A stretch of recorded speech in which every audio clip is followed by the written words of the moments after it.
Muchas veces nos hemos encontrado en situaciones donde se habla sobre ciertas problemáticas o sobre ciertos acontecimientos y donde su explicación resulta muy reduccionista y en algunos casos hasta absurda. Buenos ejemplos podrían ser el conflicto de Rusia y Ucrania, donde mucha gente dice es que Rusia quiere más territorio. O otro ejemplo puede ser el problema del poder adquisitivo en México, donde he leído muchos comentarios en redes donde hay gente que escribe ¿y por qué no imprimen más dinero? Para cualquiera de estas situaciones, un contraargumento siempre puede ser es que no es tan sencillo, es que la situación es mucho más compleja.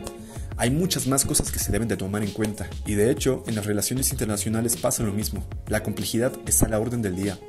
Pero, ¿qué es la complejidad? Y sobre todo, ¿por qué es importante estudiar la complejidad en relaciones internacionales?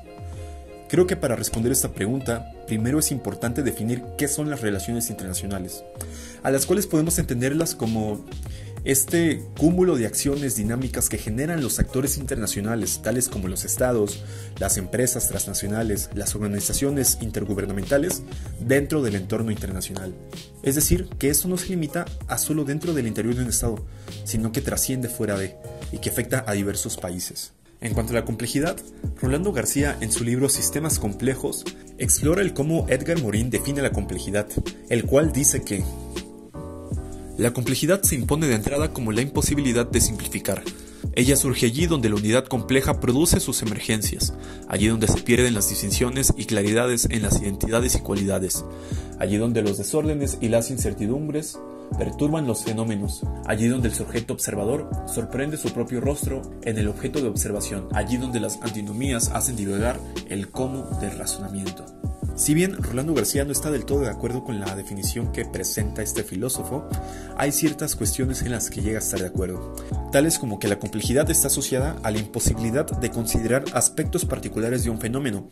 Sin embargo, Rolando también agrega que se encuentra esta imposibilidad, pero a partir de una disciplina en específico. Asimismo, él expresa que dentro del mundo real, dentro del mundo al que tenemos acceso, no podemos entenderlo como fenómenos que se encuentren predispuestos a poder analizarse con base en una disciplina específica, puesto que estos fenómenos dentro del sistema complejo no pueden ser aislados, no pueden ser estudiados separadamente, porque entonces perdería esta característica particular de lo que representa la complejidad.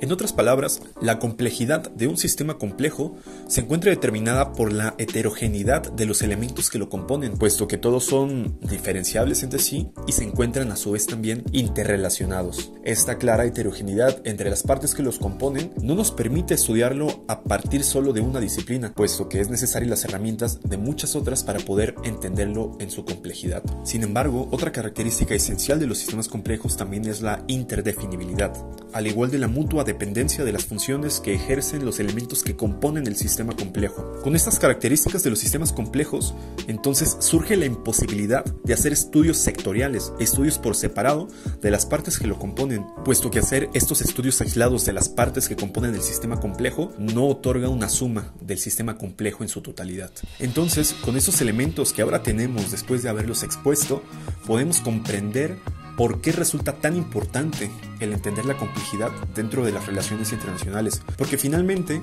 las relaciones internacionales no se limitan únicamente al aspecto económico, ni al aspecto político, ni al aspecto geográfico, ni al aspecto jurídico. Las relaciones internacionales engloban todos esos aspectos que a su vez se manifiestan en las acciones y las dinámicas ejecutadas dentro del entorno internacional. Para que quede más claro, podríamos poner un ejemplo que de hecho acontece aquí, en Ciudad de México, y estoy hablando de la gentrificación. La gentrificación es un fenómeno que constantemente ha ocurrido aquí en Ciudad de México, que consiste en el desplazamiento de las personas que ya se encontraban habitando un lugar por la llegada de otras personas con mayor poder adquisitivo. Sin embargo, es de saberse que durante los últimos 3 años es algo que se ha agravado todavía más. Resulta importante el determinar que ha incrementado a partir de la pandemia, puesto que el hecho de que muchísimos de los trabajos se hayan tenido que ejecutar desde casa, haciendo el home office, ha dado la oportunidad a muchas personas el que la cuestión de traslado no sea una limitante. Después podemos remontarnos a un tema económico. Nosotros sabemos que en Estados Unidos las rentas son muchísimo más costosas que aquí en México, donde ya es muy normal pagar $2,000 en renta. Aquí en México es algo que se nos sale de nuestras manos. Sin embargo, sabemos y entendemos también que el salario en Estados Unidos dista mucho del de México, que el percibir sueldos muchísimo más altos les permite mantener ese tipo de costos en la vivienda. Sin embargo, con la llegada de la pandemia y del home office, el hecho de que no haya necesidad de estar en Estados Unidos para trabajar ha hecho que muchísimos extranjeros tuvieran la grandiosa idea de mudarse a Ciudad de México, en una ciudad donde tendrían las mismas condiciones de vida, pero por un costo muchísimo menor. Y claro que para ellos es una idea excepcional, porque están pagando muchísima menos renta, con la misma calidad de vida y con productos muchísimo más baratos, ganando en dólares, lo que genera un desplazamiento de las personas que solían habitar los lugares que ahora se encuentran habitados por extranjeros. Sin embargo, también existe un tema geográfico, y es que el tema de que Estados Unidos y México sean vecinos permite la movilidad de regreso a Estados Unidos muy fácil para esos extranjeros que se quedan a vivir aquí. Y también se encuentra un tema jurídico, y es que la cuestión de que no existan regulaciones jurídicas sobre el pago de impuestos para que no exista esta disparidad injusta respecto a las personas que trabajan y ganan en dólares por Estados Unidos pero que viven aquí en Ciudad de México, resulta en que este fenómeno se pueda seguir replicando y agravándose aún más. Bueno, creo que es todo lo que quería abarcar en este video. Les agradezco muchísimo su atención y nos vemos hasta luego.